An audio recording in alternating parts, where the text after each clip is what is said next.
Okay, well, welcome everybody. My name is Karen Brindley, and today is May 14th. We're in our second go-to twig meeting here, so it's somewhat of a new process to the twig process, but I think as all of us have been adjusting to our new COVID lives, that we've probably had to participate or run similar meetings in our daily duties. So again, just want to say welcome, and if we could basically go around and do the introductions, that would be great.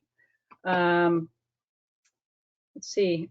Why don't we go ahead and I'm sorry. Again, just would like to let me backtrack a little bit here and just again acknowledge Sandag staff. I think that is important as we continue to navigate through on this, that it takes a team here as far as trying to get us all together and run this meeting virtually. So again, I just wanted to say thank you to the Sandag staff. And I do have a quorum here, so we're in good shape, and that's pretty awesome that we've got great participation today. And with that, I would like to kick it over to Seth to have him provide some additional, I guess, instructions as we navigate through this meeting. So Seth, you're up. Thank you, Chair Brindley, and good afternoon, everyone. Thanks for joining us today. Just going to run through some basic instructions for the twig members and also for the general public as we go through the online meeting. First, for twig members, if you have a question or comment or you'd like to make a motion or second a motion, click on the raised hand icon on the top of the right screen. When the chair sees that, she will call on you. Everyone's microphone is muted by default, and this is very important. You don't need to touch your microphone icon. The chair will be able to see a list of all the twig members who raised their hands and will call on you at the appropriate time, at which point you will be unmuted. Which you'll see your microphone goes from red to green. Again, do not click the microphone icon yourself. If you mute yourself, we cannot unmute you. After your motion or comments, you will be muted again and the chair will proceed to the next member in line. For each item on the agenda, the chair will call on staff to present each item. You'll see their PowerPoint slides on your screen. After each presentation, we will follow our normal process. We will take public comment, which will be described in a moment. Twig members can then offer comments on the item by raising their hands. As before, the chair will call on members who have raised their hands and we will unmute each individually. If you would like to make a motion or second a motion, please raise your hand. The chair will recognize you in the same manner as for questions or comments, and your microphone will be unmuted to make your motion or second the motion. For voting by state law, all votes must be in a teleconference meeting, must be by roll call vote. After there's been a motion and a second, the clerk will call for the vote of each jurisdiction individually, and that member will be unmuted to vote. At the conclusion of voting, the chair will announce the result. Also, for clarity of the record, please identify yourself each time you speak. As we go through this process, it might be going a little bit slower than normal, but I think we're all getting used to this and we can adjust. For members of the public, we may have comments that were emailed to the clerk in advance of the meeting. The public can also email comments during today's meeting. Those should be sent to clerk@sandag.org. Again, that's clerk@sandag.org, identifying the item number to which the comments pertain and the name of the commenter. At the conclusion of each presentation and after any member questions on the item, we will take the needed time to compile the comments that were received on the item. The clerk will then read all comments that were submitted during the meeting. Mindful of the number of items and the need to keep a quorum, if a column takes more than 1 minute to read, we may stop reading the comment, but the entirety of the comment will be part of the meeting record. That includes the instructions. Staff will remain available to assist with any technical issues.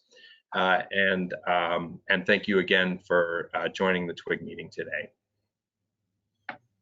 Okay, thank you, Seth. I appreciate that. So moving on to agenda item number 2, that's the public comments and communications. With that, I ask the clerk, are there any public comments that need to be read into the record? Thank you, Chair. I have received one public comment for today's meeting from Park Troutman. Hello, I would like to submit the below is public comment at today's TWIG meeting. My name is Park Troutman. I work in the Tobacco Control Resource Program at the County Public Health Service. Smoking remains the leading cause of preventable death in San Diego County, and we work to encourage smoke-free environments. One of projects is to create a resource for housing element updates that support suitable living environments. This has been delayed because of COVID-19, but I wanted to let you know that we'll be sending it to cities once circumstances allow. Land use and planning are new areas for tobacco control, and to better understand the opportunities, we'd like to discuss with planning professionals how tobacco control might work in general plans and zoning. We're largely focused our efforts on jurisdictions that we know are updating their general plan or have talked about doing so. Your response would be greatly appreciated. Thank you. Smart Park Troutman, Community Health Program Specialist with the County of San Diego. And that's the only public comment I've received, Chair. Thank you, Clerk of the Board. Moving on to member comments. If any member would like to offer any comments, please raise your hand at this time.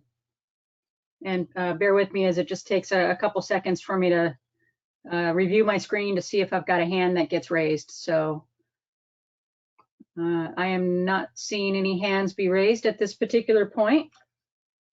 So with that, let's go ahead and move on to the chair's report. This is the place in the agenda where typically I would provide a summary of the last Regional Planning Committee actions, and that meeting was canceled, so nothing there. And that will lead us on to the approval of meeting minutes. So with that, I do ask for a motion. We have two sets of minutes to get through. And the motion that I would request would be to approve both the February 13th as well as the April 16th, 2020 minutes. Can I get a motion to approve? Please, as a reminder, raise your hand if you would like to make that motion.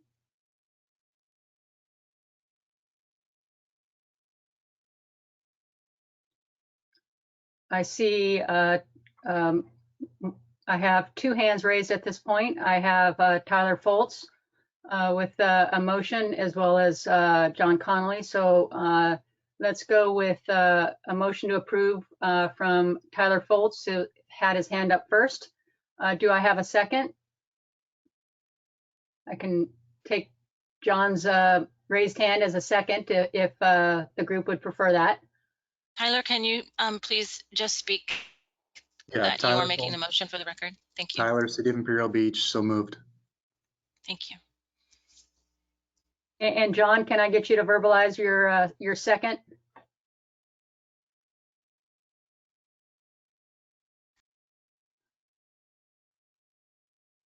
Arthur, can we unmute John Conley, or is he self-muted? Oh. No, he's Yeah. unmuted now. John Conley, City of Vista. I second the motion. Okay, and thank you, everybody. With that, I would like to call on the clerk to do a roll call. And Chair, just to ensure that we don't miss anyone, I will call it by jurisdiction. City of Carlsbad is Jeff Murphy, unless an alternate is available. Is absent. That looks consistent with what's on my screen. I don't see any representation. Okay, thank you. City of Chula Vista, Kelly Broughton.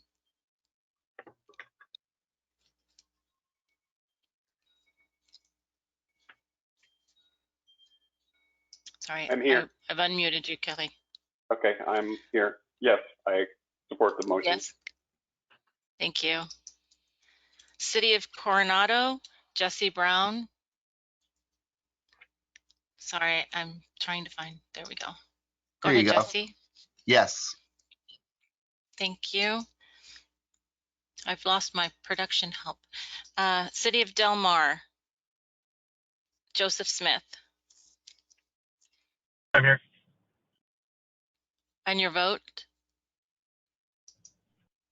Yeah, I'm here. Yes, and your vote for the minutes? Yes, no, abstain, or absent? Or you're not absent? Yes. Yes, thank you.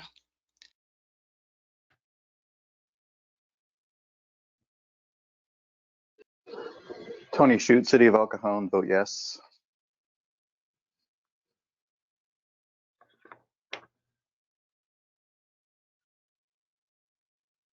sorry, I was muted. City of Encinitas is absent. City of Escondido is absent. City of Imperial Beach, Tyler Foltz. Yes. Thank you.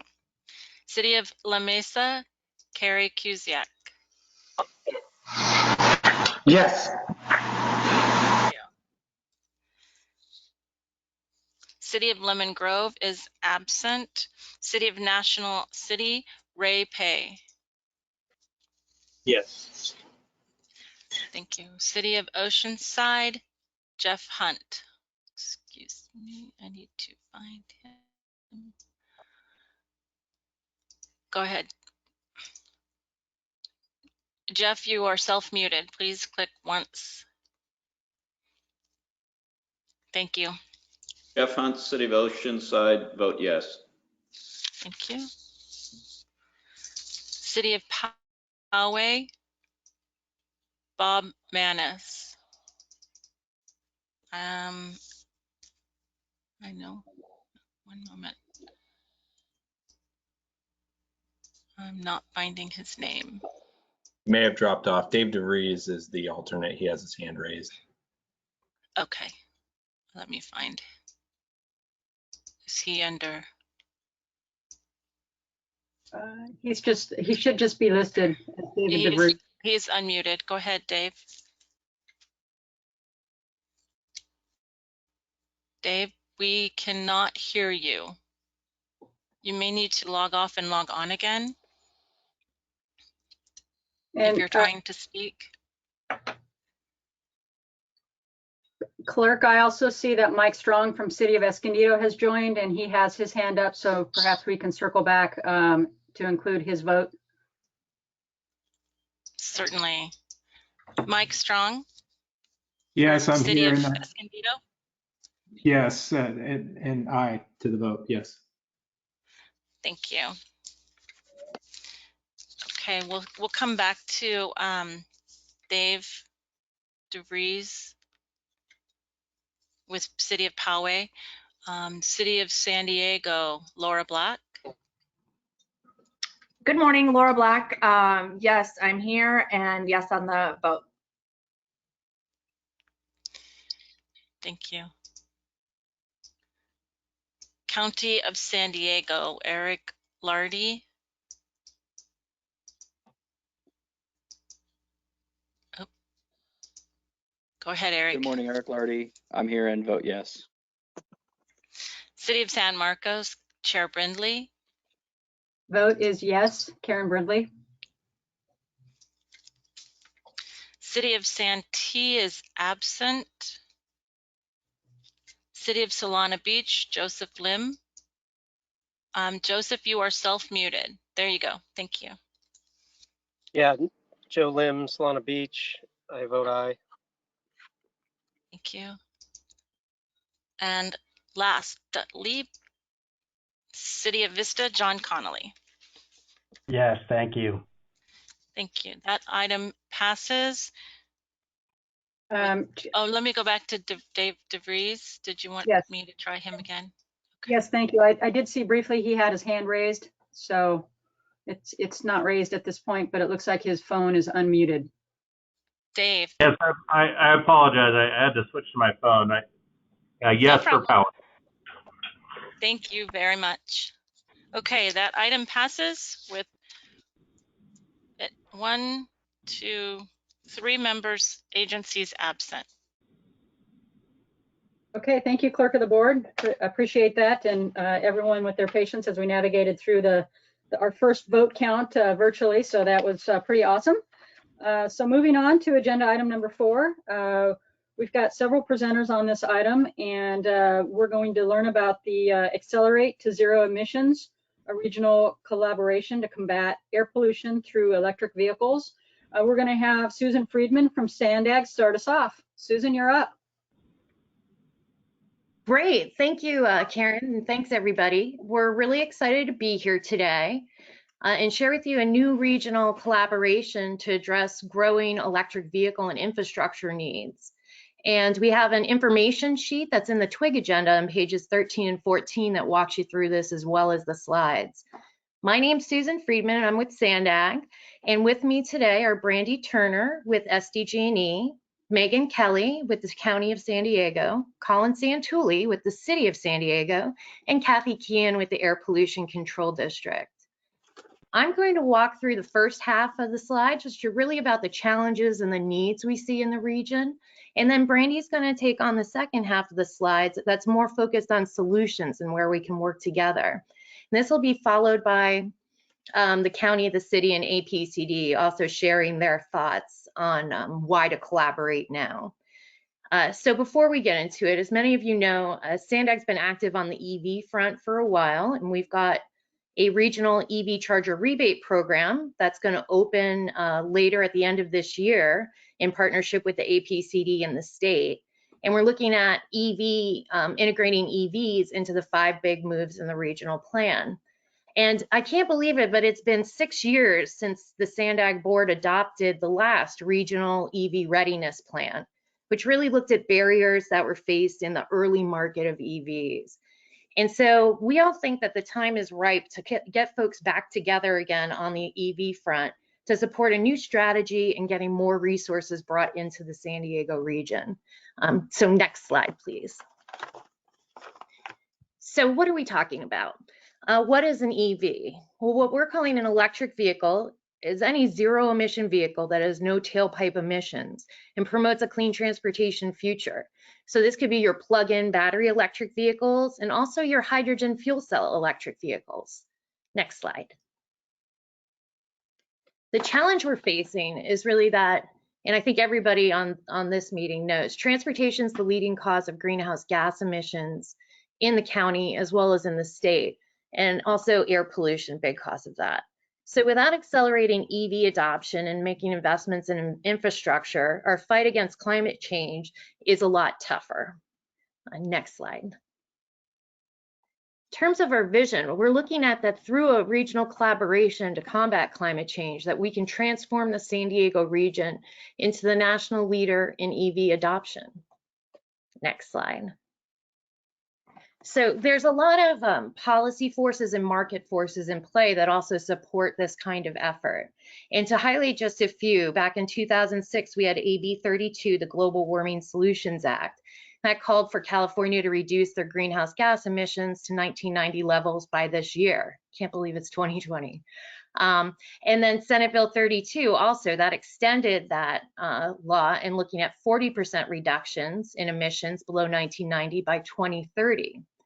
So then specific to electric vehicles front, there's several executive orders and laws, but we've highlighted a couple here. Governor Brown in 2018 called for there to be 5 million electric vehicles in California by 2030, as well as 250,000 charging stations by 2025, which are both very tall orders.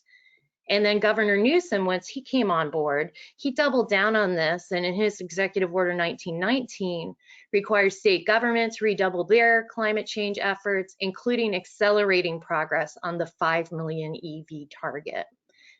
Next slide, please. So some of the market forces in play, there's about 45,000 EVs in the San Diego region right now. That should say instead of as of July 9, 2019, as of start of 2020. And next, please. And there's been a lot of year-over-year increases in EV sales, 61% increase over the last few years. Next. Huge amount of global investment in this area, in both the vehicle front, the infrastructure front, battery technologies, all of that, $350 billion in global investment. And there's currently about 48 EV models available in California for folks to choose from. And every year, more and more are coming on the market. Next slide, please. So this is part of our challenge. I'm going to show vehicles and then chargers. This is where we're at right now. And next, please.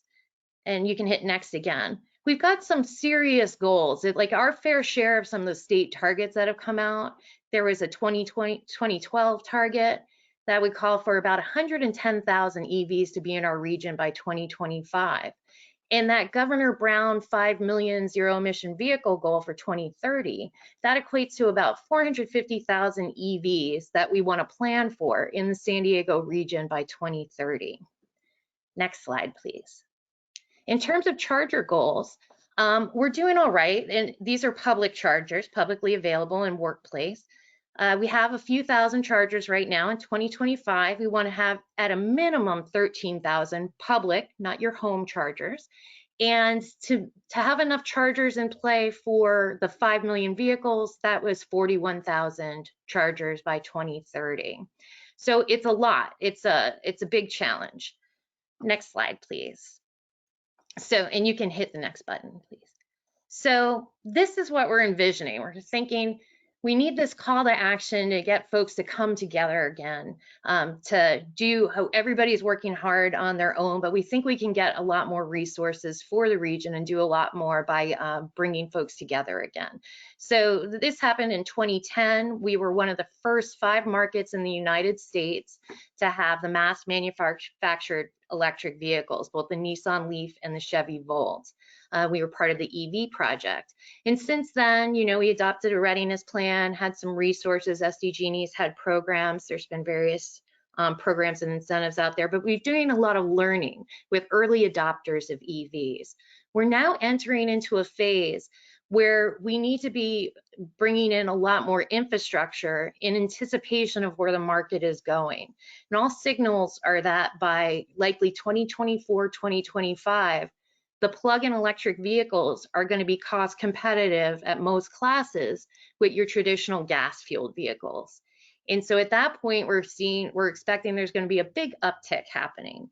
And so we really need that infrastructure planned for before all these vehicles get here so that it doesn't have a negative impact on consumers who have gone in this direction. And then looking out toward 2030, we need to just continue to grow the investment and learn from these different phases on what to do with EV as state policy and really consumer choice moves us toward more and more vehicles, new vehicles becoming electric across lots of vehicle classes.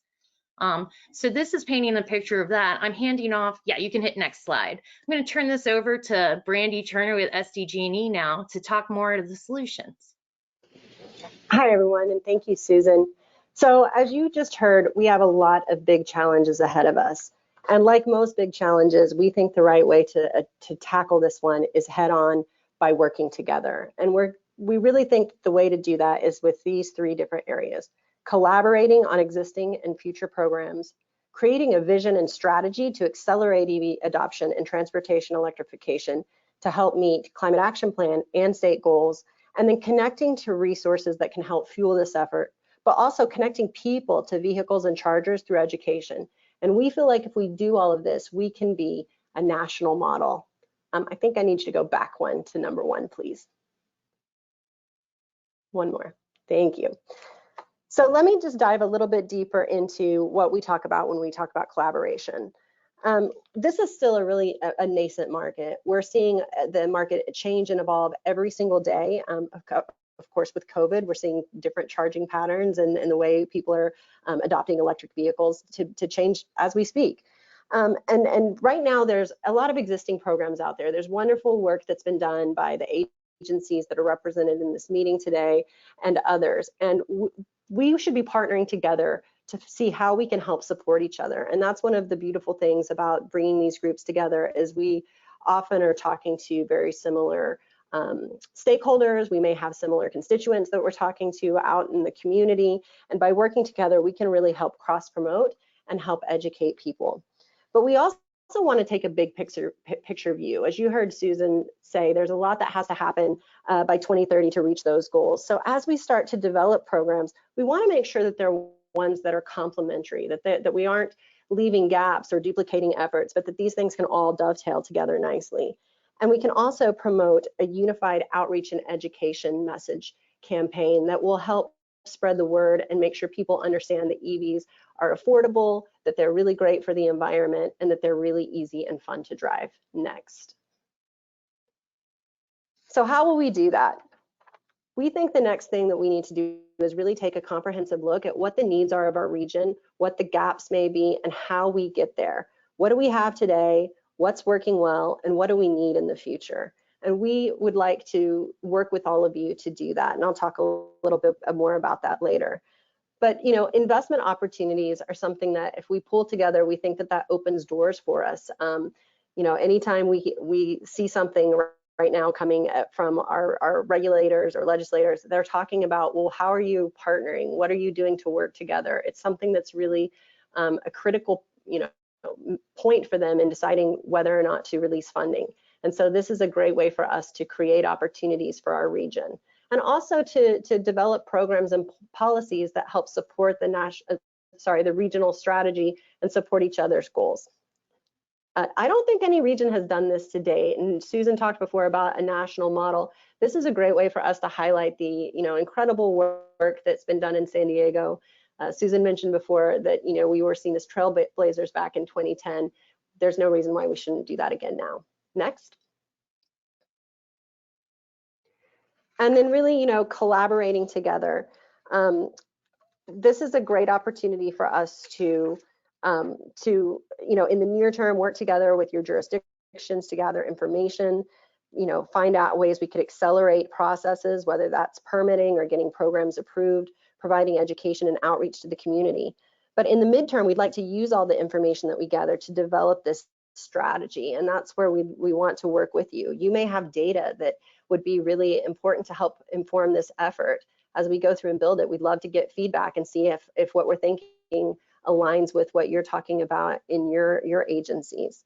We think that this strategy will really help accelerate the long-term goals. We also feel like this is an opportunity to create alignment. There's government and industry stakeholders, the CPUC for SDG&E, CARB, and the CEC are all out there creating policy around this. Working together, we can create a unified voice for our region that helps inform that policy. And we see that happening, not only here on a local or regional level, but for the state. Those goals that Susan talked about, they are big goals, but we think that, working together, we can achieve those. And we think that creating a discussion with, stakeholders at all of these levels, including at a national or federal level, is a really important one to help us move our region forward in the right way. Next slide. So now that we've talked a little bit about what we feel like the solution is, I'd like to talk about next steps. So this year, we've worked, we're working on creating this program and forming the steering committee, and the group that you will hear from today. We've just started working together to come up with this idea and the vision that we've shared today. But we also know that we need to bring others into that, and that's what we are calling advisors. Advisors would help be a part of shaping this project by sharing ideas, sharing data, providing feedback, and that's what we're hoping that you will all want to join on to this initiative with. We also want to create this needs assessment and work with a consultant to be able to see, again, where are the gaps, what are the needs, and who should do what. There are things that SDG&E has funding to do that maybe another entity can't do that. We focus on infrastructure, but maybe some of the other partners can work on programs that support rebates for vehicle sales. We want to make sure that we don't leave any gap out there that could hamper this effort. And then we want to share our progress as we move along, of course, with state and federal agencies, the industry, and the community. We want to make sure that we're very transparent about what we're doing and that we're getting feedback early and often. So next year, our hope would be that we've developed this strategy and that we're able to share it to bring more outside investment to the region. And then again, to really promote the work that we're doing here so that we can be a national model. Of course, we'd like to be first, but once we have a project like this, we want to be able to share with other regions how to do this and how to continue to move this effort forward. So at this point, I'd like to introduce Megan Kelly from the County of San Diego to share a few thoughts. Thank you, Brandy. Good afternoon, everyone. My name is Megan Kelly, and I work in the Department of Planning and Development Services at the county for the team that is charged with implementing the county's climate action plan and also electric vehicle roadmap. So the climate action plan and the electric vehicle roadmap both have EV goals, so vehicle goals and more importantly, charging infrastructure goals for what we want to install both at county facilities and in the unincorporated area. And we see this Accelerate to Zero partnership as a way to directly support these county goals and also contribute to reducing greenhouse gas emissions and improving air quality throughout the entire region. So we're particularly excited about how this collaboration can help to streamline the regional charging infrastructure planning to make sure that as we plan our infrastructure for the county, how that complements other jurisdictions' planning efforts.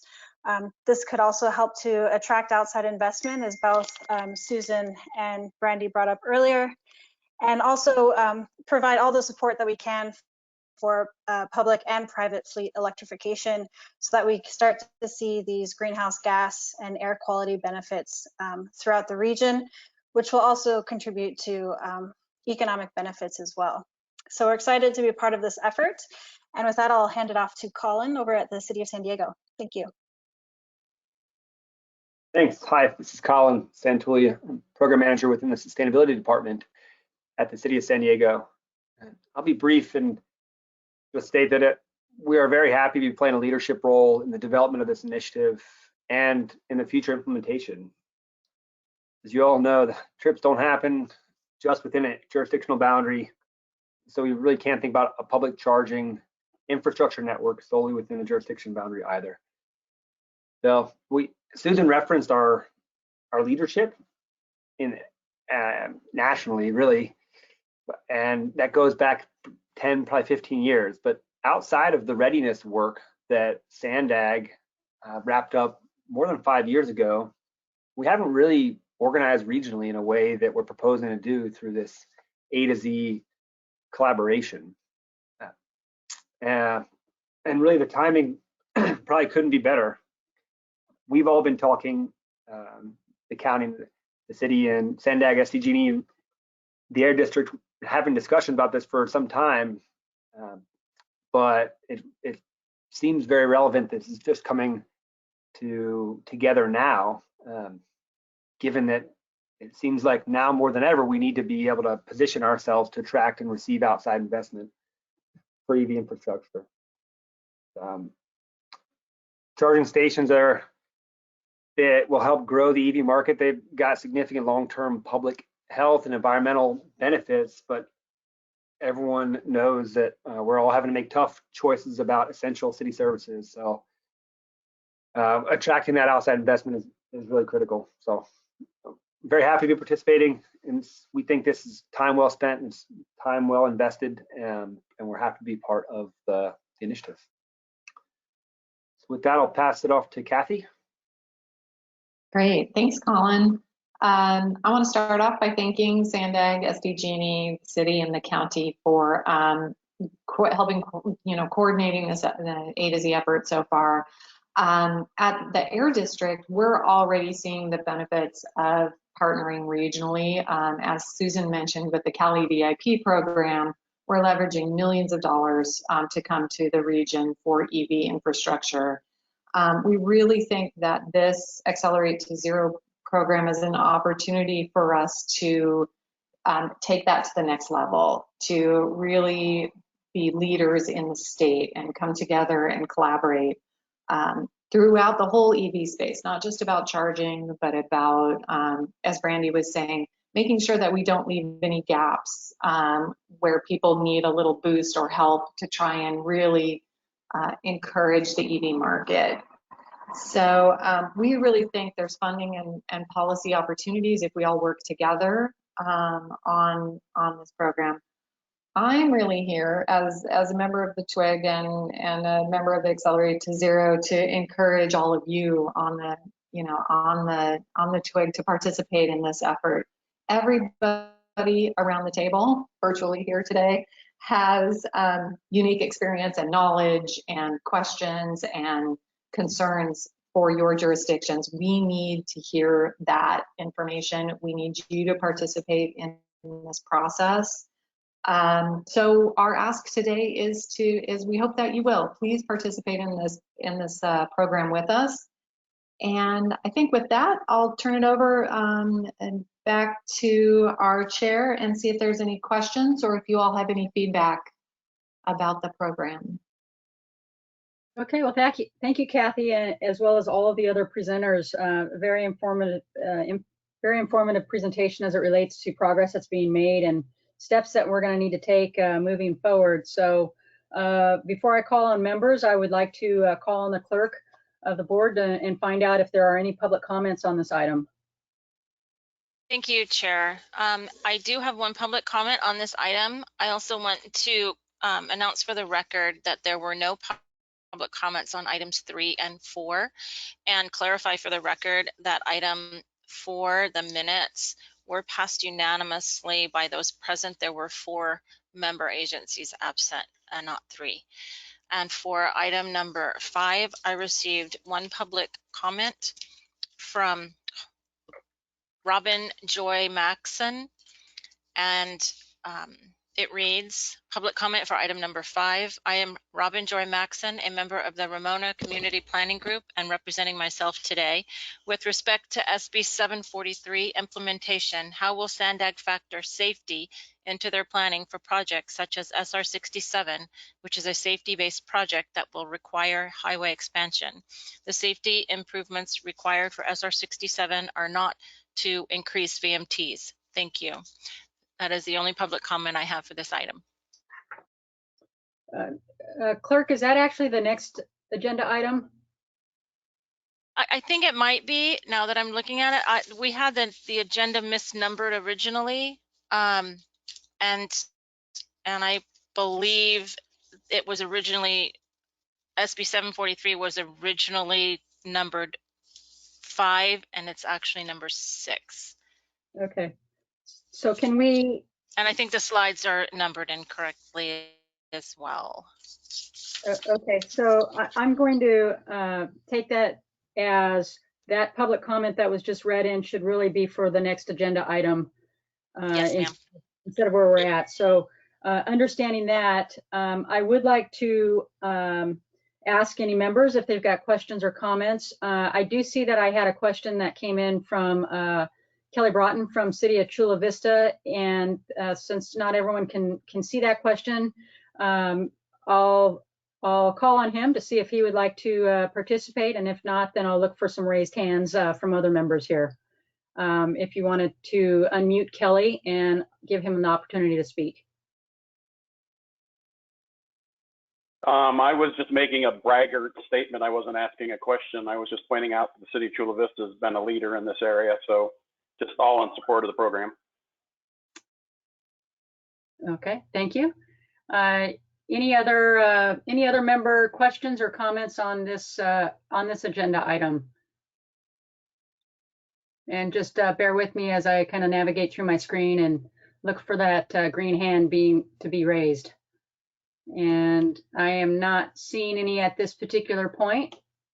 So with that, we'd like to again just say thank you to the presenters for providing that information on some great progress and some steps ahead that we would like to try to achieve in the near future here. So with that said, let's go ahead and move on to the next agenda item, which is presentation on Senate Bill 743 implementation. We have Chris Ganson from the Governor's Office of Planning and Research.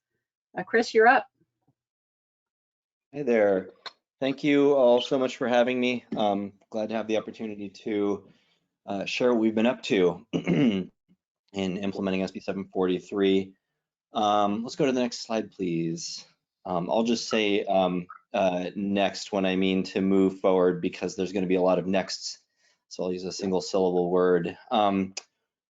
We're all familiar with the experience of being behind the wheel of an automobile and being alongside a lot of other people who are behind the wheels of their automobiles, and there being so many of us that we clog a roadway or a freeway up, and that being frustrating. We're not getting where we're going as fast as we'd like. This isn't so much these days, but we'll be back to these days once we get the economy back rolling. Next, please. So it's not a surprise that the transportation profession has come up with metrics of automobile delay, how fast you can go compared to how fast you would be able to go if there were no one else there, to represent success and failure, to measure success and failure, and to give us direction in our actions. Automobile level of service is an example of a metric of delay. Next. But in doing so, we've defined this as wild success, even though there's not much of anywhere to go. Next. And this as failure, even though there's all kinds of places to get just a few steps away. Next. So what's going on here? Couple of scatter plots. Apologize for the density here, but I'll walk you through. Looking at the left vertical, the vertical axis, the y-axis, you have a job accessibility score, essentially how many jobs you can get to.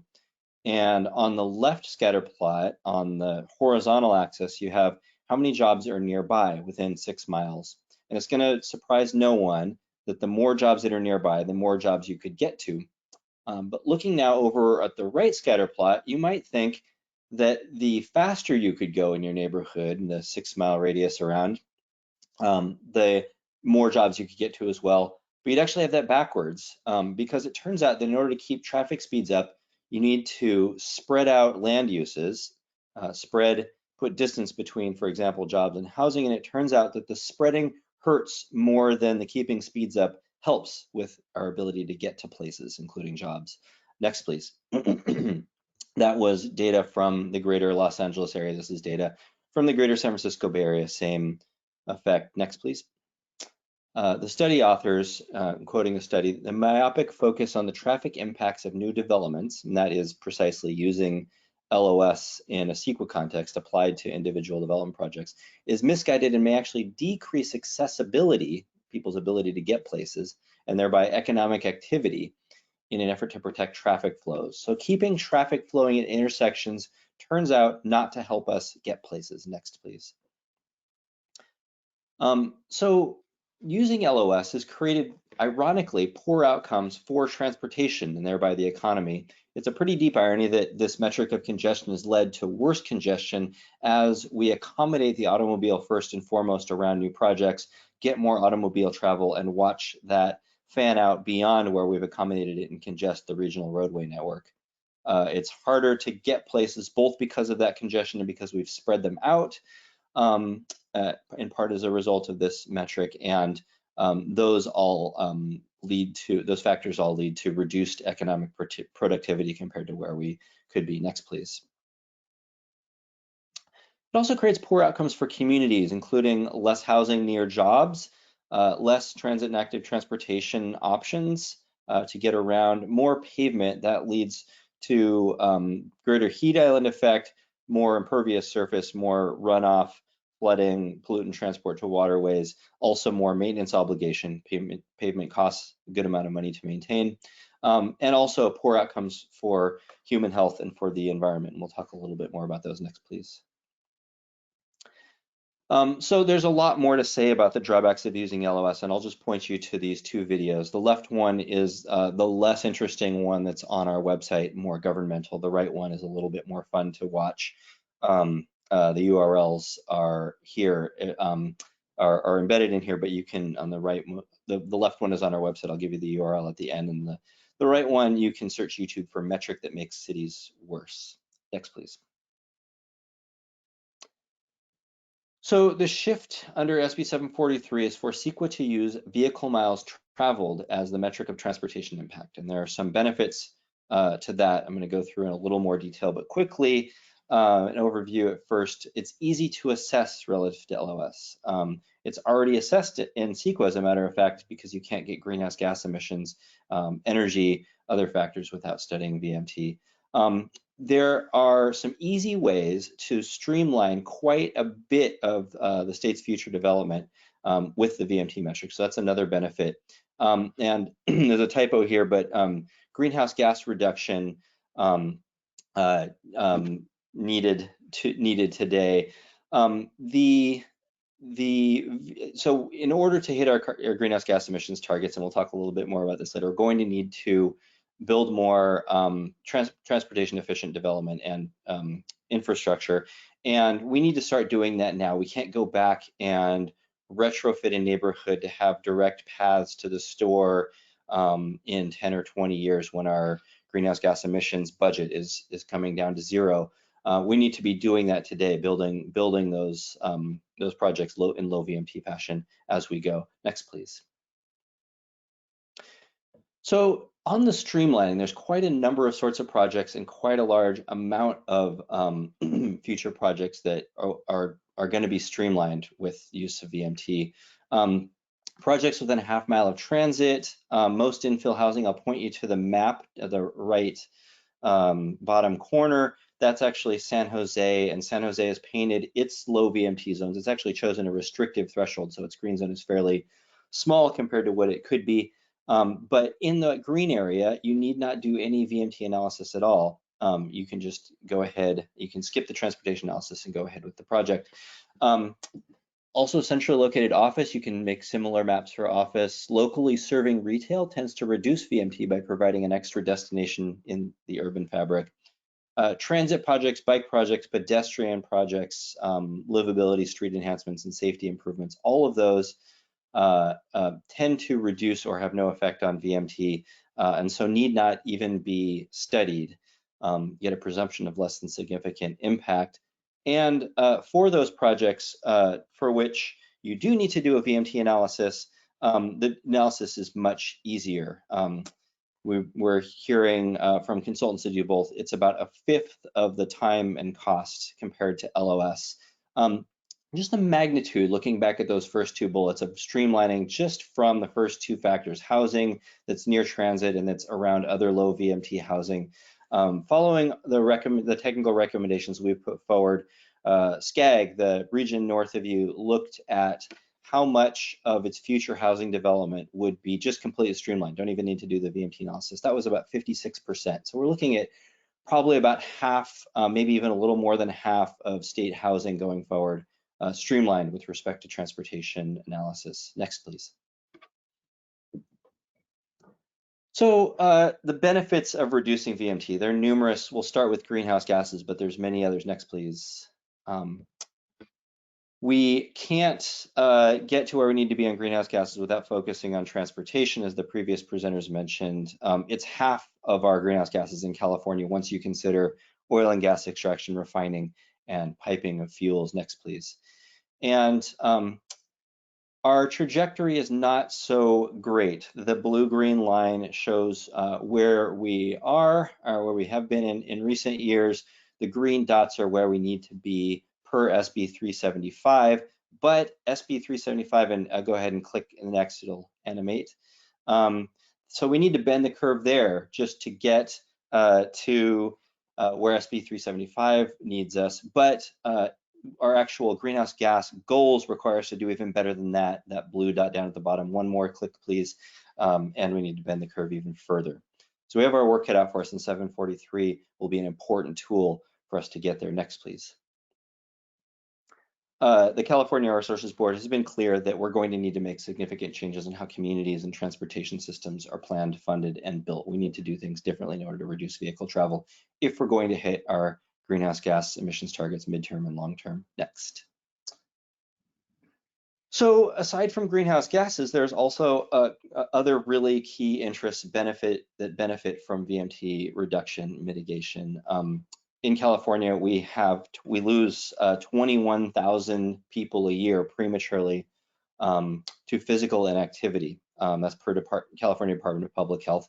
And just hitting our modest mode share targets, raising a few percent in biking, walking, and transit use, which involves a biking or walking trip, per CDPH calculations, would reduce 2,000 deaths over 2,000 deaths per year annually. That's a really significant public health benefit, up on the level of smoking cessation. It's one of the biggest, public health folks are saying it's one of the biggest things that they could do. So that's billions of dollars in premature death and disability saved. Next, please. But crashes are also an issue, also a public health matter, and we invest quite a bit in safety infrastructure in the United States and don't get very good performance out of that. We have about twice the fatality rate, traffic fatality rate of any other industrialized country.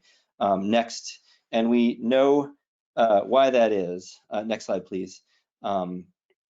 comparing the most compact counties in the United States and the most sprawling high VMT, low VMT versus the high VMT counties, we see a difference of 5-fold in traffic fatality rate. So when you need to drive and you need to drive fast because land uses are separated by long distances, that leads to a lot of loss of life in traffic crashes. Next, please. Many environmental factors pivot off of vehicle travel. High VMT projects not only have high emissions, greenhouse gases, regional pollutants, transportation energy use, but also building energy use. High VMT development tends to have be larger in footprint and have fewer sharing of walls, not multi-unit, but single family, for example, in residential. Tends to have bigger yards with more water use, need more impervious surface, both on and off site, which leads to exacerbating flooding and pollutant transport to waterways, and more consumption of open space as well. Next, please. So we are in the midst of course, an intense battle against COVID right now, but before and after that, we will be battling a housing affordability crisis. And there are those who say we should solve the affordable housing crisis by building a lot of inexpensive housing way out at the urban periphery and beyond. And the problem with that is that then you just trade off any sort of savings you might get from building houses more cheaply, a bit more cheaply, by spending more on transportation. And the research shows that you're not winning in that situation. You are creating just as great a cost burden, you're just shifting it to transportation. So that's not a solution for our housing affordability crisis. Next. There is also the problem that people are clamoring to get into, and one more click please, into walkable neighborhoods where there's community, there's places to go, and oftentimes in California, because these are in limited supply, that is pushing other people out. So 743 VMT mitigation looks like this. These are the features that would reduce VMT, but also make for walkable, livable neighborhoods. So 743 will help provide walkability in a widespread fashion for all Californians ultimately who want it, is our aim. Next, please. A number of cities, you can go ahead and flip through these, Pasadena, San Francisco, Oakland, San Jose, and Los Angeles were the first 5, now joined by San Luis Obispo, Riverside, and perhaps others I'm not even aware of yet. Cities are moving on this. Over a sixth of the state's population now lives in a city that's using VMT already. And they've charted the course with a lot of very good methods. I know that folks in the San Diego area have been working on an approach that's pretty exciting as well. Next, please. So I'm going to talk a little bit about screening and then a little bit about methods. I talked a little bit about screening earlier, but I wanted to put a finer point on it. You can use those maps I was pointing out, and there was that San Jose example, to show where existing low VMT areas are. And you can do that for both residential and office type projects. And then not need to do any transportation analysis at all in those areas. The new buildings are likely, the new development is likely to be similar to the existing development. And so you've already shown that you're going to be to not have impacts, VMT impacts. Also within a half mile of transit, similar, we recommend presuming less than significant. 100% affordable residential and even a lower share of affordable if you're able to show that. We have some substantial evidence in our document showing that 100% affordable should be presumed less than significant. Same with locally serving retail. I described that it can shorten trips and usually nearly always does. Small projects that generate less than 110 trips per day, we also recommend presuming less than significant. Next, please. So projects can be divided into 3 types. They're projects that are low VMT inherently, and those projects are streamlined. Then projects that can mitigate their VMT to less than significant, and and proceed with a less than significant amount of VMT. And third, projects which mitigate VMT as they can, but it's not feasible to mitigate to less than significant. Those projects can proceed with a statement of overriding considerations. And in order to achieve the wide array of goals, including climate, health, et cetera, across the state. We're going to need more of the streamline projects, which streamlining helps with, and we're going to need the mitigation from the second and third type of project. Next. So the California Air Resources Board has done the math on how much we need to reduce VMT in order to hit our greenhouse gas targets. And we recommend focus on greenhouse gas targets when developing thresholds, simply because although there are a number of health and environmental factors that VMT affects, we have very clear quantitative goals in state law for climate. So we recommend using those to pivot from for your quantitative thresholds. In a nutshell, we need to do about 15% better in development going forward than we have in the past. Next, please. And of course, this is a little bit of an obvious fact, but inconsistency with state greenhouse gas emissions reduction law, greenhouse gas emissions, climate change being such a huge environmental issue, could be considered to constitute a significant environmental impact. Next, please. So again, we recommend aligning your threshold of significance with state climate goals, and that means that for residential and for office development, which generate new trips, 15% below existing. And to put a finer point on that, next. So we recommend a methodology that can allow you to essentially crosswalk your VMT analysis with state climate goals. We've provided that pathway, and that's our recommended approach. So the purpose of CEQA is not to limit growth, it's to channel growth efficiently, and an efficiency metric, a per capita metric for residential and per employee metric for office is therefore appropriate. These are land uses that add population. So we recommend for both residential and office using a trip or tour-based approach. That's just looking at the vehicle travel that's generated by or attracted to the project. I recommend counting the full trips, not cutting them off at jurisdictional boundaries, but looking at the full distance people are traveling. And for residential, looking at a threshold of 15% below regional or city VMT per capita. For office, looking at a threshold of 15% below regional or VMT per employee. The 15% number, again, comes from the California Air Resources Board, and if you want to dig into that in detail, the document is titled on the bottom. You can find it on our SB 743 website. I'll show the URL at the end, or on CARB's website. Next, please. Retail, we recommend using a different approach. The page numbers here, by the way, refer to where the detailed instructions are in our technical advisory. We recommend using a net VMT approach, and that's because a new retail development doesn't lead people to start shopping. It redistributes shopping trips, and oftentimes it'll redistribute them in a way that'll reduce VMT. Locally serving retail, I've already said a couple times, is likely to do that. Retail that increases driving for shopping, we recommend calling that significant. And some, for example, regional serving retail will have that effect. People will be shopping more locally and be drawn further afield by the regional serving retail. If that does increase, if a development does increase, a retail development does increase vehicle travel, we recommend calling that significant. Next. For mixed use development, we recommend considering each use separately or focusing on the predominant use. Not mushing the uses together all into one analysis. And that's because when you cross over, when you mush them together, essentially your significance determination pivots off of how much of one use, a low VMT use, you have versus another one, a high VMT use. So if you have more of the low VMT use, your project's going to come in under significance, and that isn't connected to actually any environmental outcome. What's important is that the transportation efficiency of each use. So analyze them separately, compare to the relevant threshold, but do take credit for internal capture. That person in the apartments who goes downstairs for a coffee in the retail downstairs, that's a trip with no VMT, but it does count in your denominator. Next, please.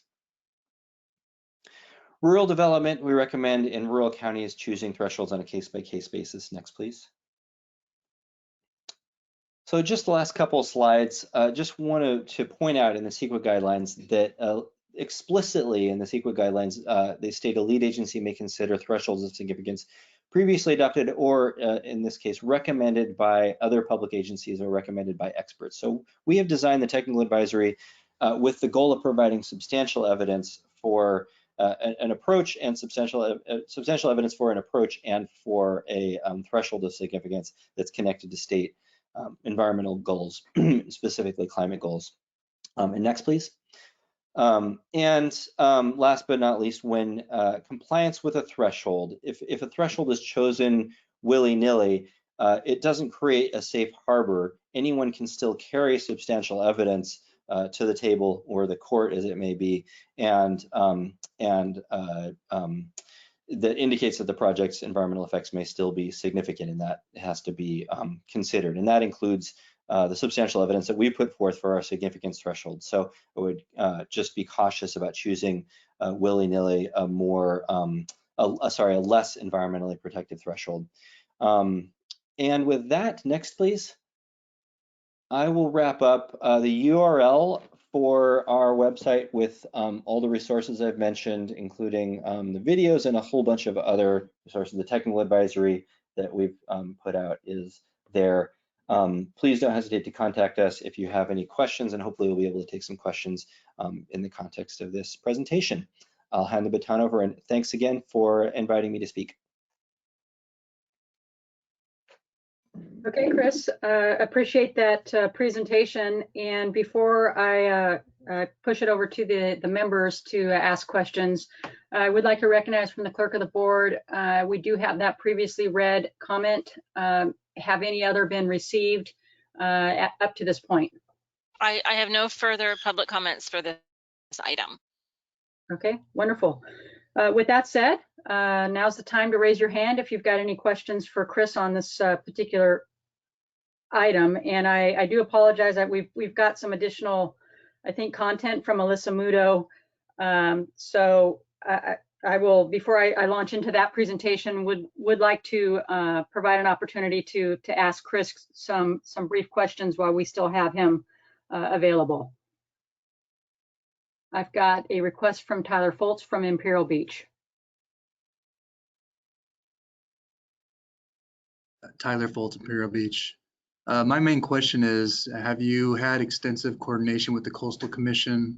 Whenever we discuss these types of rules and mandates with the Coastal Commission and the conversion to VMTs, they still really like level of service, and they want to make sure that access is not going to be impeded to the beach. So that's one of the hiccups we usually get. Yeah, thanks for the question. So I understand that a lot of the transportation world has been focused on LOS for a long time. And though this has been in the process for a long time, the shift has been coming. You know, the deadline is upon us, and it's going to. We're hearing a lot of conversations change in general. I'm somewhat familiar with the issue in the San Diego area. The framing that's important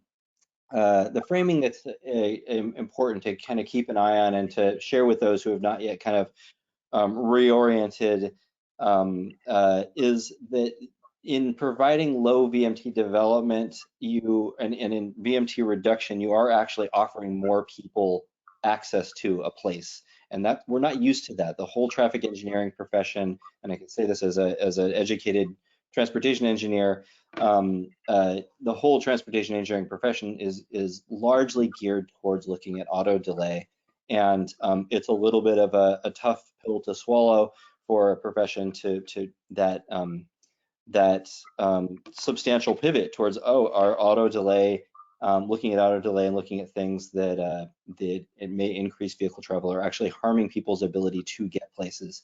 So we're going to have to continue with that pivot. It's going to take some time, but I've seen it accelerate in recent times, and I would expect it to accelerate as 743 goes live and changes those conversations across the state. Thanks for that question. Okay, thank you, Chris, for that response. Would you like me to respond to the question that was read before the? I'm happy to give at least a little bit of a response to that question as well, if you'd like me to, or step back and let the next presentation happen if we. Yeah, let me, if you don't mind, Chris, I am mindful of your time constraint, but I would like to go ahead and have Alyssa provide her presentation, and then perhaps we can go ahead and circle back and collectively have the response to that particular public comment, but then also open it back up to the members. So I would like to go ahead and approach it that way. Alyssa, Sounds you're great. I am ready, yes. I'll just wait for my presentation to be pulled up. Thank you all for having me here today to share with you what the City of San Diego has been working on.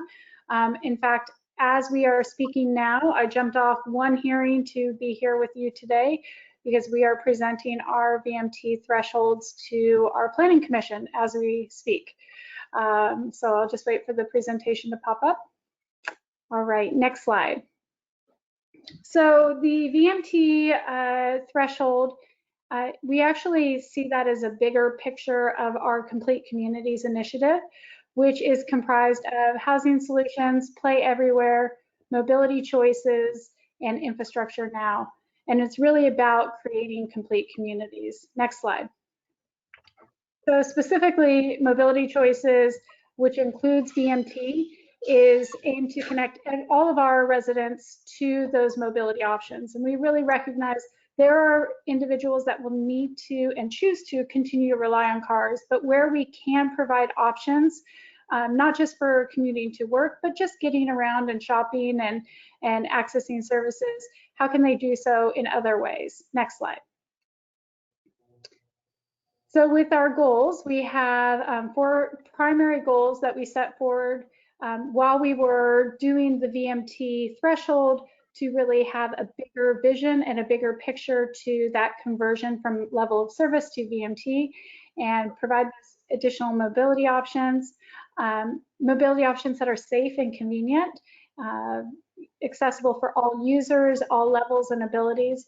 That they promote that healthier, more active lifestyle. I know Chris mentioned that a little bit more in his presentation. And then of course, reduce the greenhouse gas emissions associated with the mobile sources. Next slide. So what we have come up with is really, it's tailored to fit the state regulations of SB 743 to reduce VMT overall as part of the city. And then to achieve our climate goals. So in the climate action plan, our goals, not just for reducing greenhouse gas emissions, but also those mode share goals that we strive to achieve.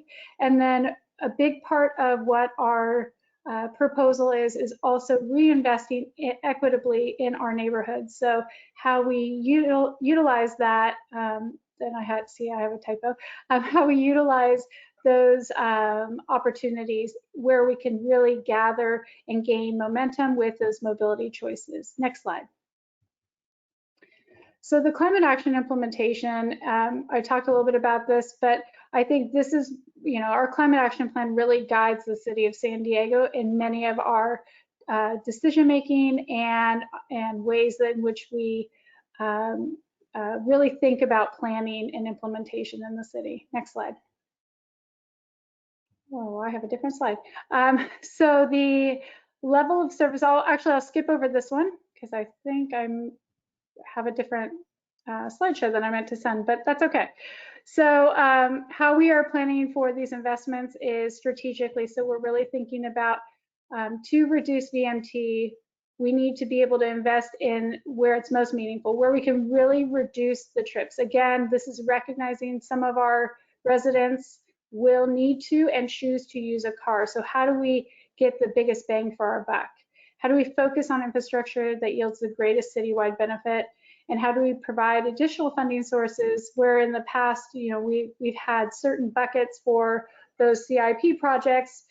They've been primarily related to roads and vehicular support. Now we really want to figure out ways to support our active transportation investments. And then overall, how do we reform that development process? How do we streamline to get the housing that we need paired with the jobs? How do we utilize those transit priority areas? We've also created a Vmt Calculator and provide for that certainty at the beginning of the process. Next slide, please. So the mobility choices is comprised, and our VMT threshold is comprised of 4 pieces of, or 4 actions by our city council. They are amendments to our land development manual. That's really where our transportation study manual lives and all of that technical guidance. The companion, and our thresholds as well, the companion regulations that I'll talk a little bit more about, an active transportation in lieu fee, and then lastly, as I mentioned, the VMT calculator. Next slide. So here is a map of our, we are recommending a 15% below regional average. And this here is, we have 2 maps. One is the resident VMT and one is the employment VMT. And unlike the example that Chris showed you where it was green, yellow, and red, we went with a blue and yellow reference points. So any area that's shown here in blue, whether it's for resident or employment, are those areas that meet that 15% below regional average. That equates to about 25 to 30% of our total land area in the city of San Diego. You'll see all the other areas shown here in yellow. Those are those areas that don't meet the 15% below regional average. So if we were just using what many refer to as screening maps, so these maps used to screen, blue means you don't have to do any additional traffic analysis in your CEQA process for a discretionary permit, and yellow means you would need to do additional analysis to not only identify the impact, but then mitigate for it sufficiently. And if you can't mitigate, you have to do an EIR and those findings and overrides. So if this was our only tool, that would be really challenging for the city. We did, next slide, please. We did include many of those exemptions that Chris spoke about based on the immense amount of substantial evidence and research that OPR put together. It was extremely helpful to identify the small scale developments, the affordable projects, those commercial, those locally serving commercial opportunities, and also a separate threshold for industrial uses in our prime industrial lands. Next slide. So with our regulations, so the second part, the first part was our threshold and those exemptions. So if you are able to be screened out, you're in the blue area, or you meet one of those exemptions, you are done. That's that certainty, that understanding that you do not need to prepare a traffic study, you don't need to, for CEQA, you don't need to go through an iterative process for your project. You can check that box of transportation and circulation in your CEQA checklist as less than significant. But what if you are in the yellow area? So that's why we came up with some companion regulations, and we are calling those the mobility choice regulations. And these regulations were crafted in a way that strategically invests any sort of mitigation efforts or measures back where, again, where we can capture the most VMT. It focuses infrastructure to create citywide benefits. Again, you know, VMT is an aggregated number as it is. So it is a citywide numeric, and even more so, it's a region-wide numeric. So really looking at how we can create citywide benefits, so that systems effect. Supporting the build out of our city's active transportation network. So in our bike master plan, our pedestrian master plan, supporting our transit network, and all the ways to connect people to their jobs and then people within their neighborhoods. And lastly is really encouraging, again, those alternative modes, or at least making those options available for pedestrian, bicycling, and transit. You know, presently with the stay-at-home order, we just spoke earlier today about the slow streets. The city of San Diego is really trying to find ways to both encourage that ability of our residents to get out walking or biking to essential services and functions and jobs by means other than their car. So next slide, please. So here is the proposed regulations. And we used a similar color scheme, and you'll see that the blue areas cover a much greater area of the city of San Diego. So what we have done here is we've divided the city up into 4 different zones.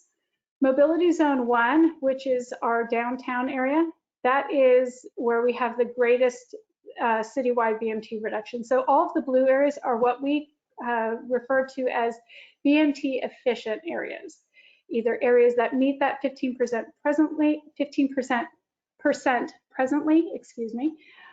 or that through development and matching jobs with housing or improving active transportation and transit, we can really realize that VMT reduction.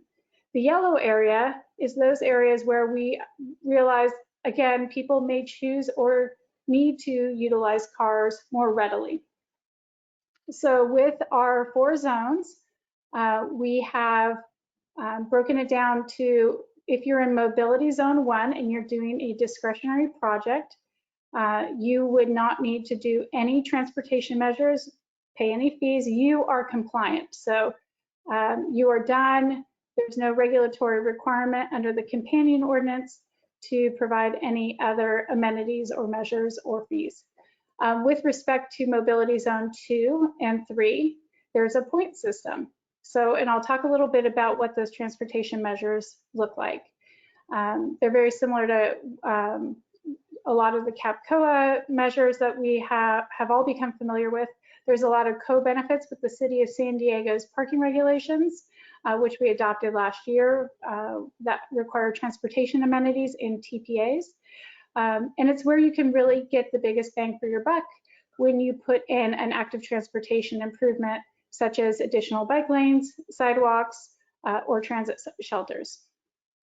The last zone is Zone 4, and Zone 4 provides for an opportunity, as does 2 and 3, but it's probably more feasible to put in the active transportation measure and meet the points. But in Zone 4, you would have a fee-based, and what that is you would be charged with a fee, and that we've created a calculator, which I will describe in a moment, that is based upon only the VMT in excess of your 15% below regional average. So it's the net difference from that threshold to what the project yields in VMT. And we chose to implement a fee because to implement mitigation measures in Zone 4 would be very, very costly, and at the end of the day may not fully mitigate or even come close to mitigating the VMT impact under CEQA. Next slide. So you'll see here, this is some of the active transportation measures that we've identified with respect to the Zone 2 and Zone 3. Just a moment, let me bring, so with the bike infrastructure, those can score at a level of 2 points. We have pedestrian refuge and raised crosswalks. So those kinds of pedestrian enhancing amenities could be 2.5 points. Trees, planting a number of trees would get you additional points. And on-site bike facilities, rental facilities can also yield about 2 points. We also have those other opportunities with transit stop updates, so improving to a bus shelter from just signage, or car share van pool, carpool vehicle parking, as well as electric bike and charging stations. Next slide.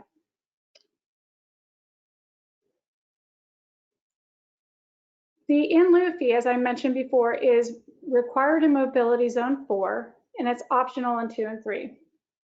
So as I mentioned previously, investing in VMT reducing infrastructure in Mobility Zone 4, it says can be limiting. I was going to say can be challenging at best.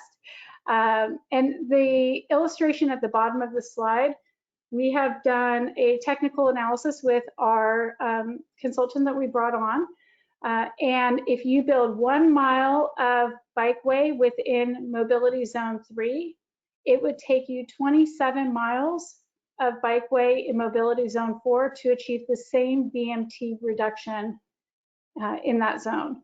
So again, it is cheaper and far more effective to invest in our VMT reducing facilities in zones 1, 2, and 3. So as we take in that fee, the fee is charged not as only, as I mentioned, with the net VMT, but but it's also based on the cost of those improvements within those more VMT efficient areas. So it's not based on a cost of putting in a bike lane to mitigate in zone 4. It's more based on the cost of those improvements in zones 1, 2, and 3.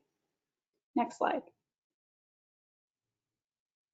This is another example of, I like to think of this as if you saw Chris's previous presentations with the grid system and level of service and congestion. I like to think of this as our newest exhibit that can parallel that, where you see in the urban setting on the left, 1 mile of bike lane can really connect so many different types of uses or sidewalks, whereas 1 mile of bike lane or sidewalk really doesn't connect as many people or places with each other. So we really see that investment in our more urban areas to be a real benefit, and again, get the biggest bang for the buck, the best return on investment. Next slide. Lastly, I think I mentioned to you that a fundamental goal for our threshold and the VMT conversion program is to address equity. So you'll see here, it's a little challenging to see, and I'm sorry I wasn't able to update this exhibit, but the City of San Diego has recently adopted a climate equity index. This replaces our Colin virus screen mapping, and it's based on more variables and more information embedded with one of our equity working groups to create and identify where we have communities of concern. So when you overlay that mapping of the climate equity index, which is available if you want to take a look at it on our sustainability website, it actually overlaps and aligns almost precisely with our VMT fee companion ordinance and where we want to see development happen and where we want to see those active transportation improvements occur. So it's a great alignment of additional information that we have derived in a parallel process with our equity analysis. Next slide. So as I mentioned, today we are having our Planning Commission hearing. I'm curious to see what the results were. We'll be moving forward to our City Council Committee and on to Council just in time for the June 30th, July 1 deadline. And with that, I'm happy to answer any questions on what the city's proposing. I know it's really, the SB 743 is a riddle for everyone, and it's different for every city. We, in the city of San Diego, it's taken us quite a while to get here, but we're really excited for the opportunities to further develop housing and jobs in our region. So thank you very much for having me. All right, thank you, Alyssa. I really appreciate that presentation, and hopefully it's been beneficial for all of our members to hear what the City of San Diego is doing as we move forward with getting towards the implementation of SB 743. I do want to recognize that Chris had offered to answer the question that we had from the public, and given that he has a hard stop time here in about 20 minutes, I would like to go ahead and ask him to go ahead and follow up on that before I open it back up for overall member questions. A little bit out of order, but go ahead and do that. So Chris, if you could go ahead and address that. I don't know if you need to have the clerk reread the question or if you had taken note of that, but maybe if you could just summarize what that question was so that the rest of the TWIG members can have that as you respond. Yeah, I'll do my best, thanks. There was a question about what VMT would do for a safety project, and I think it named it an infrastructure project. I'm not familiar with the details of the infrastructure project, but a state route improvement for safety purposes. And a few answers here. I mean, I covered some of this, the connection between traffic safety and VMT in the presentation. More VMT, of course, exposes people to more crashes. And we see that in our higher VMT, we have higher VMT and do worse as far as traffic fatalities.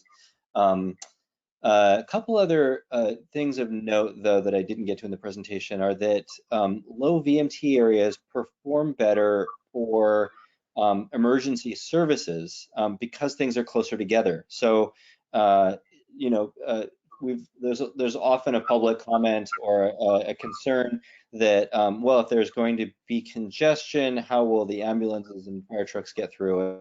And part of the answer is that they have sirens and lights and can move through congestion like no other. But part of it is that if you're focusing instead on creating proximity, putting uses closer together, there's actually some research showing that in more compact communities, you have quicker emergency services. So that's another thread.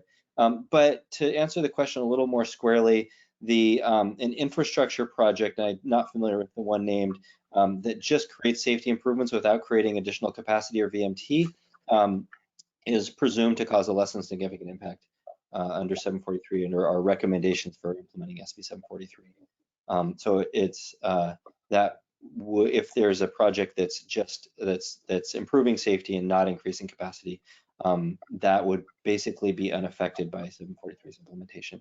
Thanks for the question. Okay, and I was going to announce this a little bit later, but I'll go ahead and just announce it for the good of the audience. The clerk of the board, for the comments that we have received today, will be sending the members, the TWIG members. So if there's anything that has been stated that would perhaps be best responded to by an individual agency or jurisdiction, that those jurisdictions will have those comments as well. So that may be applicable with that last comment. But with that said, I will go ahead and push it back out to the members for any questions specifically for Chris or for Alyssa on their presentations. So bear with me as I kind of look at my screen and see if there are any hands being raised. I do know that Jesse Brown with the City of Coronado previously had his hand raised the last time I asked for questions. I'm not seeing his hand go back up, but if he would like to, there we go. Jesse, go ahead and have him unmuted, and we'll have you go ahead and ask a question. Yeah, thank you. It wasn't really a question for Chris, but more for Sandag staff. They had previously announced efforts to develop a regional methodology for determining VMT significance, and we haven't really heard much about that, especially since we can use thresholds recommended by other agencies. So we just wanted an update from Sandag staff on if they were still pursuing that.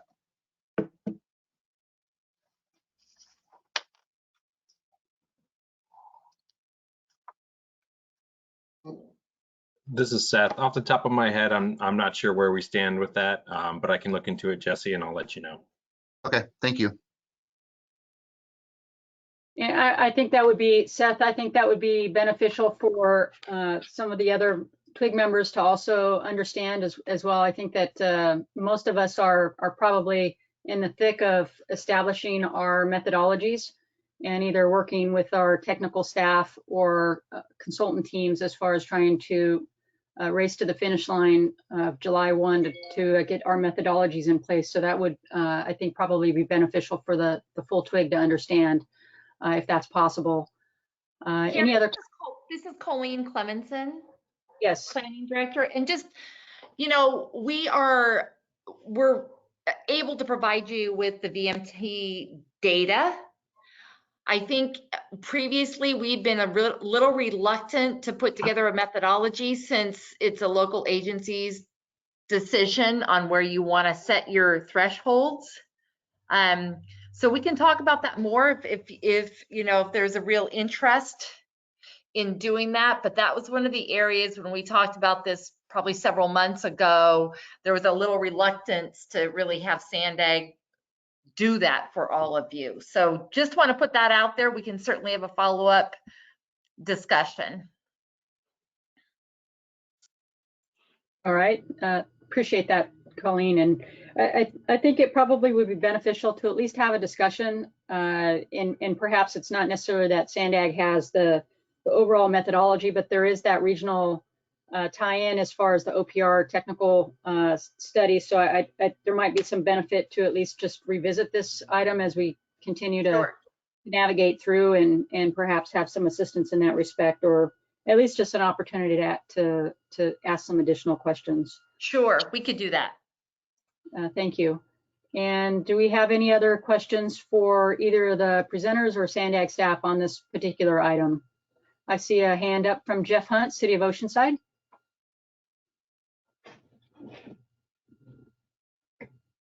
Hi, this is for Chris. The technical advisory on page 27 has a list of potential mitigation measures, but they don't show any percentages for each reduction measure. I assume we would work on coming up with those percentages with our consultants, or is it a case-by-case basis, or could you just enlighten me a little bit on how we would utilize those mitigation measures to determine reductions in the significance? Yeah, happy to. Thanks for the question.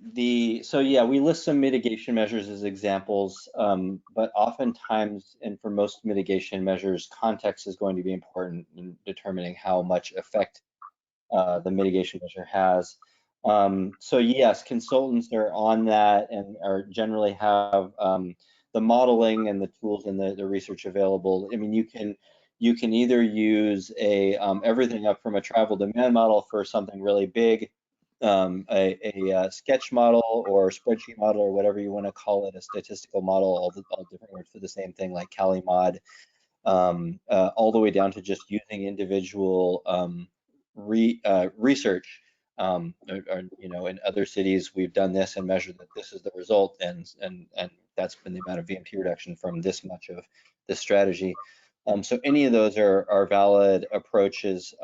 I would point to the CAPCOA greenhouse gas emissions reduction. I forget if it's a handbook or guidelines or what it's called. It's on our website.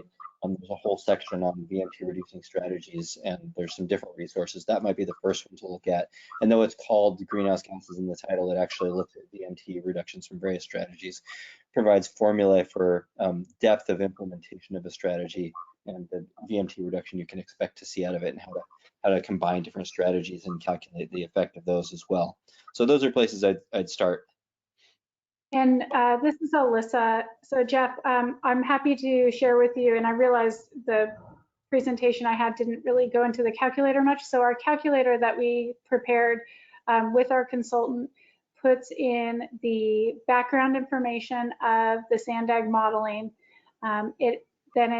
You just enter in your APN, you enter in the characteristics of your project. Is it residential? Is it commercial? Is it both?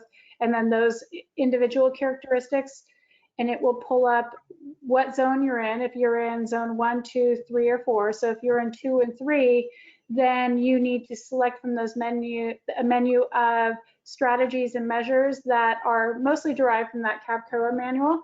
And then they are actually in our calculator calibrated to the location, because there is some variation of, a bike lane in an urban area is different than a bike lane in a more suburban versus a rural area. So it will kind of ground truth those CAPCOA measures a little bit.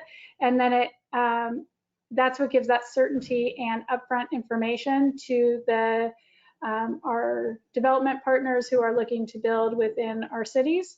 And they know exactly what they need to do for mitigation moving into it, into the project. And then they can print out that information. The other thing about that is that piece of our action is able to be updated administratively. So as new techniques are analyzed for reducing VMT, whether it's technologies or changes in pattern of circulation, we can update our calculator with those additional strategies, and development is able to utilize those techniques to reduce VMT. Thank you. I have a follow-up question, if that's okay. It is. Go ahead, Jeff. Chris, I understand how LOS on a policy basis would lead to sprawl, but we're working with our traffic engineers, and on a project-specific basis, there's some concern that they want to continue to utilize LOS to have transportation improvements based on the project. Even a TOD project will have some vehicle increases, and they're anxious to continue to utilize LOS. I don't want to do it on a policy basis because of the sprawl. Do you think it's feasible to utilize LOS on a project-specific basis, as long as perhaps it doesn't deny the project, or if feasible, or do you see where I'm going? I'm not asking the question very well, but. Yeah, no, I do, and thanks for it. It's an important question. So actually, we see the greater problem as requiring a development to fix its LOS, and we've it's kind of like that's the muscle we've been flexing, we've been using all of these years. So oftentimes we've forgotten that there's other way of asking development for improvements to the transportation system. And a combination of things make it problematic. One is that exactly the kind of development that has the least impact, that a centrally located infill development, shows the most impact under LOS. So we're pushing the wrong way on getting the kind of development we want. On the one hand, on the other hand, the mitigation that you get is additional space for cars that's likely going to undermine additional space for bikes, for pedestrians, increase pedestrian crossing distances. It doesn't make, wider streets are not what make for a great neighborhood.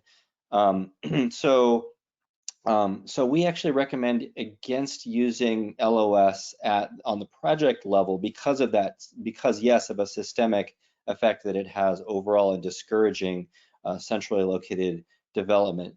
That said, there's opportunities to get transportation impact fees in other ways. And in the general plan guidelines, we articulate our recommendations, and they're essentially to use a VMT-based impact fee. So instead of paying for improvements to the transportation system because you happen to be near a congested intersection and sent LOS over the threshold, paying by the amount of vehicle travel you load onto the overall network.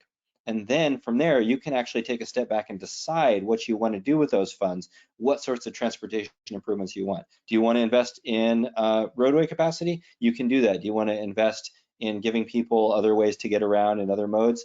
You can do that. You've got options. You can invest in places, making places that people want to be that don't require any vehicle travel at all. So it gives you some better options, and it gets us out of this kind of knee-jerk, LOS problem, solve the problem with a fee, just this kind of that we've gotten in a big habit of doing. Thank you. I appreciate that. A pleasure. Thanks for asking the question. Okay, do I have any other questions on this particular item? I'm not seeing any hands raised. So one of the questions that I have, and I think you hit on this a little bit as it relates to policy versus establishing our own thresholds per se. Just wanted to verify that there is nothing in the legislation that requires a legislative action for us to implement the SB 743 for CEQA purposes. If we don't have thresholds that we had previously adopted through our council. That is correct. Yeah, there's no action required ahead of the July 1 regulatory deadline, and you can just simply start using VMT on your next project that comes through. So that's the short answer. If there'll need to be some decision made on methodology, but that can, if you hand that to the consultant and say use OPR's guidance, that's one way you could do it. Okay, thank you. I appreciate that. Okay, one last opportunity for questions for our panelists at this point. All right, not seeing any. Thank you very much to Chris as well as Alyssa as far as giving us very timely information as it relates to SB 743. So thank you very much on that. Thank you. Thanks to all of you for the opportunity to speak and answer some questions. All right, thank you. So we're going to go ahead and move on to member communications. But before I kick it to the members, I would like to ask Seth to talk to us a little bit about shared streets or introduce us to a Sandag member who may do so. So Seth, you're up. Absolutely. Thank you so much, Karen. We have Josh Clark with us from our active transportation team who wants to introduce an exciting new program that Sandag is introducing. So Josh Clark, take it away. Excellent. Okay, thanks everyone. Thanks Seth for the opportunity to speak to everyone today. And I'll follow up basically by saying that Seth did us the favor of sending out the request for applications for this Sandag Shared Streets pilot project last Friday when the request for applications opened up. But I'd like to give everyone just a quick who, what, where, when, how, and why related to this project. And so the who is all of you representing your member agencies. So the 18 cities in the county can apply for $5,000 in non-competitive funding to implement shared streets projects. And where you do it is up to you. So help pick a street segment. The city of San Diego was attending a webinar which we had earlier today at 11 presenting. Alyssa, actually, probably the hardest working person in the region, was on that webinar as well, talking about their experiences. And there's a common thread between a lot of the peer city examples and the city of San Diego, where existing class 3 bike routes or proposed bike boulevards, and I know all of you have class 3 bike routes in your jurisdictions, and many of you have proposed bike boulevards in your active transportation plans. So those are ideal corridors for siting these shared streets projects. So the when is next Monday, question submission deadline next Friday, the application deadline 2 Fridays from now, the award notification, and then the projects need to be implemented by June 30th. And we'll also ask for a summary report submitted by July 31st. So the how, also Alyssa had some really good lessons learned on how, and that this is often coming from interdepartmental agency coordination, including for their example, transportation, stormwater, sustainability department, the mayor's office, and advocates as well being looped in to implement slow streets. And so the why for this project is we have funds for Bike Month this month and Bike to Work Day today, which we weren't exactly able to use the way that we have historically during this very atypical time. So in the spirit of the Go by Bike mini grants and other eligible activities that have historically been focused on bike education and safety and building support for biking, we still want to promote biking as an everyday transportation choice, and we think this is a really good way to do it during the shelter-in-place orders, where we're all seeing a greater need for more space for people of all ages and abilities to make physically distant active transportation trips every day, walking, biking, and using other slow modes on our streets. So with so many of us working from home, schooling from home, and people driving less, the streets in the San Diego region can serve more users for more purposes this summer and probably into the fall of 2020 as well. So there it is. And I sent the hyperlink in case that can get shared with the group for quick reference. Excellent. Thanks, Josh. And I'm not sure that the hyperlink is visible to the rest of the TWIG members. So it's essentially, if you go to the Sandag website, it's shared streets, and or I'm sure if you Google it, you can probably come up to it, but it's the www.sandag.org/shared streets. So with that, thanks so much, Karen. Yeah, you're quite welcome, and thanks, Josh, for that critical piece of information that the clock is ticking on, so to speak.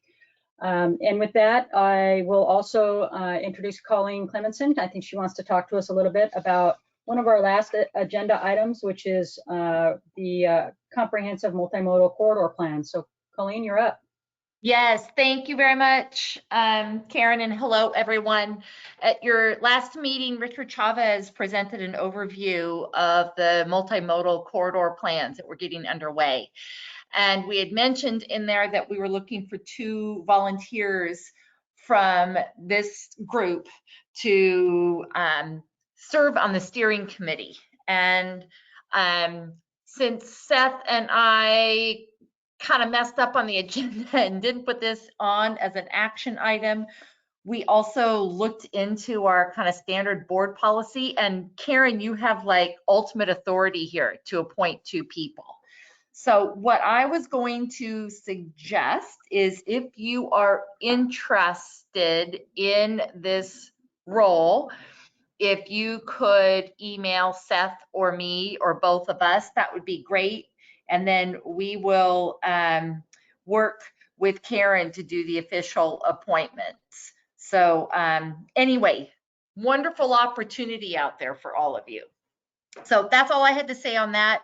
And just to, on the last item that Josh went over, really encourage you all to apply. This is a non-competitive program for the $5,000 for shared streets. And we hope to get as many examples out there as possible. So thank you all for all the great work you're doing, and I miss you. Thank you, Colleen. I appreciate that. And yeah, definitely encourage folks to do the email out to Sandag staff so that we can get those subcommittee roles filled with this process. So thanks, Colleen, and definitely miss being able to be in the room with everybody as it relates to being able to see face to face, but we'll get there eventually. So speaking of being able to see face to face, this is kind of the area of the agenda where we have asked, at least at the last meeting, any issues that are related to COVID-19 that are being addressed. I think maybe unique things that are being, or unique ways or concepts that we are using to address how we're delivering services during the COVID-19 above and beyond what we've already discussed. So if you've got anything to offer or any suggestions, ideas, now would be a great time to offer that. And if you could raise your hand, then I'll call on you. Or if you've got any other comments for the good of the order as well. Not seeing any hands. Oh, I see Joe Lim. You're up. Thanks. It wasn't related to the COVID-19, but I did have a question for Sandag staff, if there had been any update as to when the board might be considering the RENA appeals. I hadn't seen anything, any emails. Hi, Joe. This is Seth. There are discussions about when that meeting can be scheduled, and I think the earliest it could be done would be June 12th.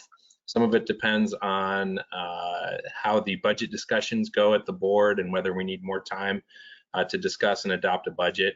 But we will be sending out a notice 21 days prior to the meeting. So if there is a decision that's made for that June 12th meeting, you would be getting notification of that as either on May 22nd or earlier than May 22nd. So it is under discussion. Thank you. Madam Chair, could I add something, please? Absolutely. Okay. So this is Colleen Clementson again, and just to add on to what Seth said, at the Sandag Board of Directors meeting last Friday, this issue was brought up, and there were members, actually representatives from the appealing jurisdictions that said they wanted to get this done. And so we have surveyed all 4 appealing jurisdictions who have given us the go-ahead to schedule that hearing. So just as Seth said, we're looking now at the board calendar, and as soon as we can identify the date that works, we will make sure we get out that 21-day notice and give everyone as much time to prepare as possible for that. When you said you apologize, Colleen, when you said you polled or asked the appealing agencies, was that to the board member? It was 3 board members, and then we reached out to one of the jurisdictions that was not present. So yes, it was the board members. Okay. I think that no follow up on that, Joe. No. Okay, thank you. Appreciate that. And just one last opportunity, any other member communications at this point? Okay, not seeing any hands raised. I do want to call attention. It does look like our support staff has put out on our sidebar panel here the website address for the shared streets. So hopefully everybody can see that on their screen, and we'll be able to access that information accordingly.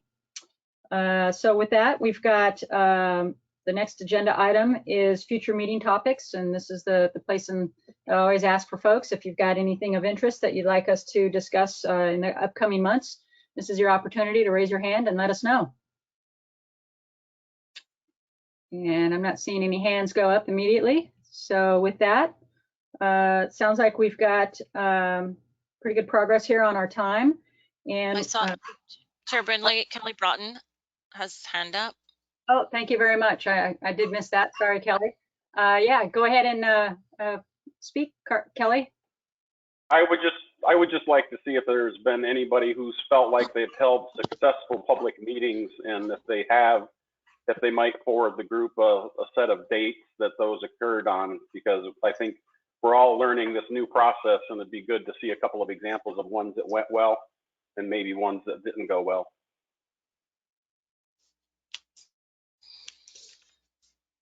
All right, that sounds like a reasonable request, and yeah, I think that you hit it on the head. We're all kind of navigating through this and finding ways to use the existing technologies out there to do our best to ensure that we're able to be as transparent as possible and still provide that level of public access that folks who would be used to having if they were to be able to show up to a physical location. So the success stories are important, and I think as we continue to evolve, and it's important for us to be able to rely on our network of colleagues as it relates to this particular topic. I don't see it easing up too much in the near term. So good request.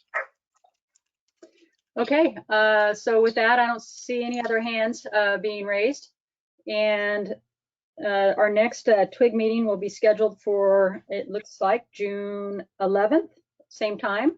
I assume that will probably be under the same type of setting, but that I suppose that remains to be seen. So with that, I again just want to acknowledge all the efforts of Sandag staff from a technical level, as well as the clerk of the board and all of the presenters, as well as Seth. I certainly appreciate all the efforts that have gone into ensuring that we have a fairly smooth meeting, and feel again that this has been really successful and a good opportunity for us to still be able to communicate and share ideas and continue the business of the public. So again, really appreciate all of what we continue to do.